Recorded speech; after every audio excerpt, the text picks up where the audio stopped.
रायगड महाराष्ट्रासह देश विदेशातील ताज्या बातम्या पाहण्यासाठी मॅक्स इंडिया लाईव्ह चॅनलला सबस्क्राईब करा आणि बेल आयकॉन दाबायला विसरू नका.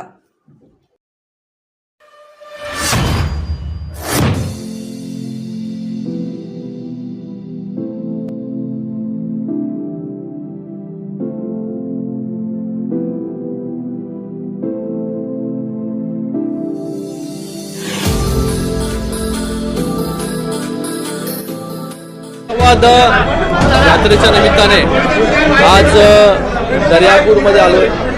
याच्या पुढे रिसोड आहे, बाळापूर आहे, मेहकर आहे आणि उद्या मराठवाड्यातील काही विधानसभा तिथे मेळावे बैठका गाठीभेटीच्या आहेत या करणार आहोत. आणि या जनसंवाद यात्रेच्या माध्यमाने महाराष्ट्रातील प्रत्येक विधानसभेमध्ये जाता येईल आणि तिकडची परिस्थिती कशा प्रकारची आहे, तिकडच्या विधानसभेची तयारी, त्याचबरोबर कशा प्रकारे योजना पोचल्या की नाही, या सगळ्यांचा आढावा जो आहे तो या जनसंवाद यात्रेतून घेतला जातो.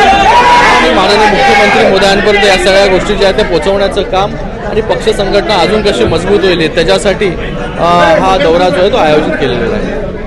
भाऊ मला सांगा, अमरावती जिल्ह्यात तुम्ही 2 मतदारसंघ मागितले, दर्यापूर आणि आता मेळघाटात बच्चू कडू यांचे जे प्रधान आमदार होते त्यांनी सुद्धा प्रचार प्रवेश केलेला आहे. ह्या 2 जागा निश्चित समाधान. जागेचं वाटप जे आहे, कोण किती जागा लढणार याच्यासाठी वरिष्ठ पातळीवरती चर्चा सुरू आहेत. माननीय मुख्यमंत्री मोदी असतील, दोन्ही उपमुख्यमंत्री मोदी असतील, ही चर्चा करतायत आणि लवकरच आपल्याला कळेल की कुठली जागा जी आहे ही कुठल्या पक्षाला सुटते.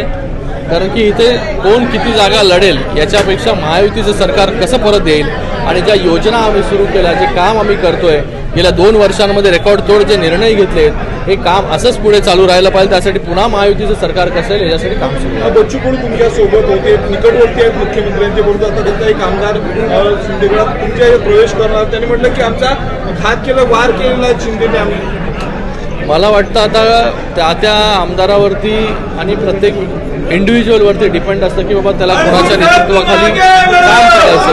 माननीय मुख्यमंत्री ज्या प्रकारे काम करतायत, त्यांना वाटलं असेल की बाबा मुख्यमंत्री मोदयांच्या नेतृत्वाखाली जे आहे ते मला काम करायचं, त्यांनी त्याचा निर्णय घेतलेला आहे. मुख्यमंत्र्यांचा कार्ट अशी टीका उद्धव ठाकरे. मला वाटतं मराठी भाषेला आता अभिजात भाषेचा दर्जा मिळालेला आहे, पण तरीही काही लोकांची भाषा जी आहे ती सुधारलेली नाही.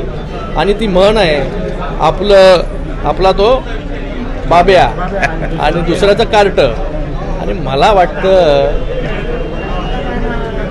मला ते शब्दप्रयोग करायचे नाही.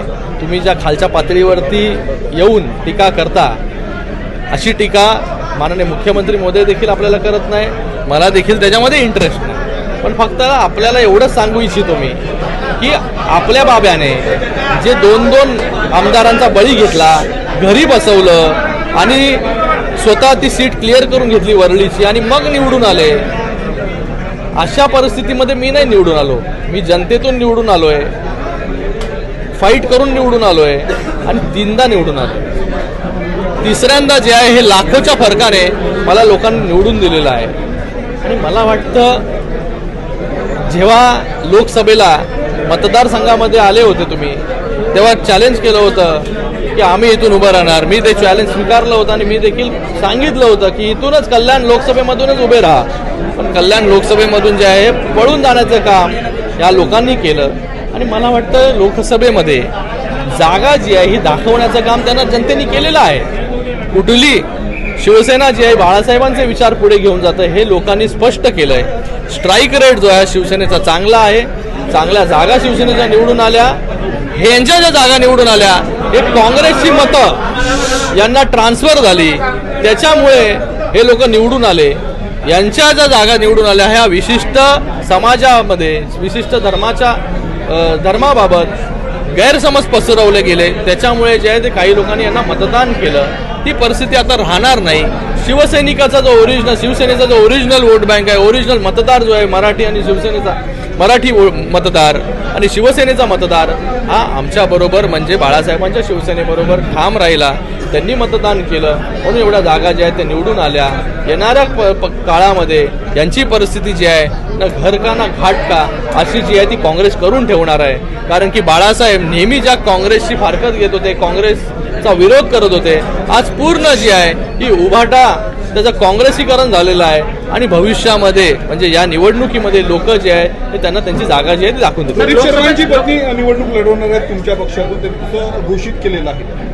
आता मला ते अजूनपर्यंत तुम्हीच मला ती न्यूज देताय, त्याच्याबद्दल मला इन्फॉर्मेशन आहे तर जास्त मी त्याच्यावर बोलू हर्षवर्धन शकत नाही. पाटलांनी राष्ट्रवादी काँग्रेसच्या शरद पवार गटात प्रवेश केला आहे.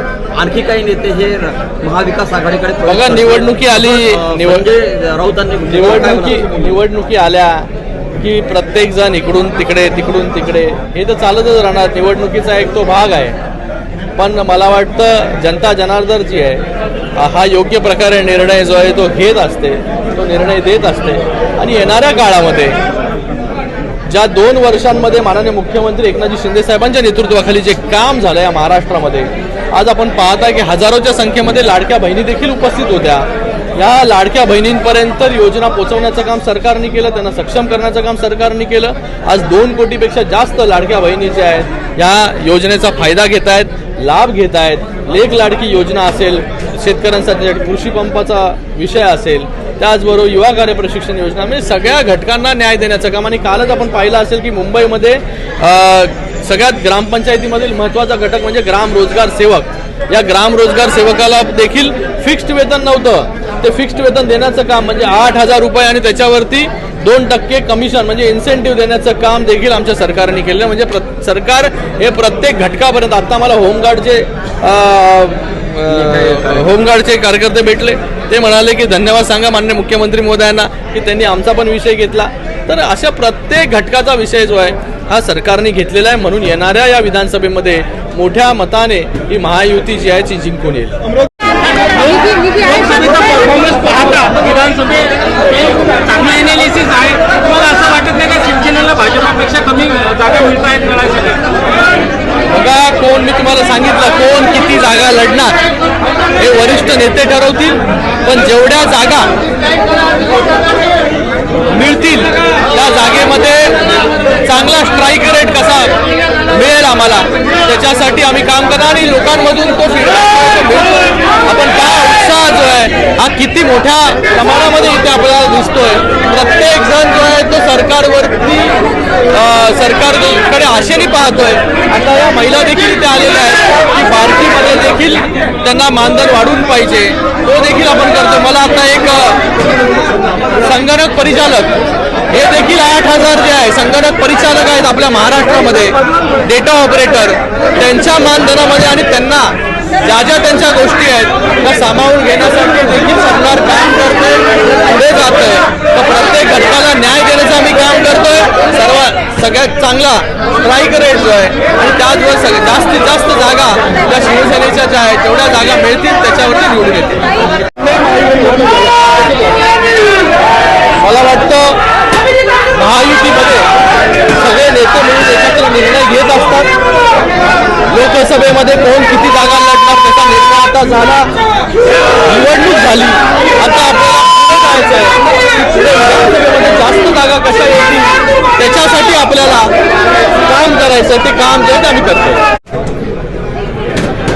आज जनसंवाद यात्रा याचा 4था टप्पा आहे. दर्यापूर मतदारसंघापासून सुरू होतो. आता याच्या पुढे रिसोड आहे, बाळापूरच्या विधानसभेच्या बैठका आहेत, मेळकर आहे आणि उद्या मराठवाड्यामधील काही विधानसभा आपण जाणार आहोत.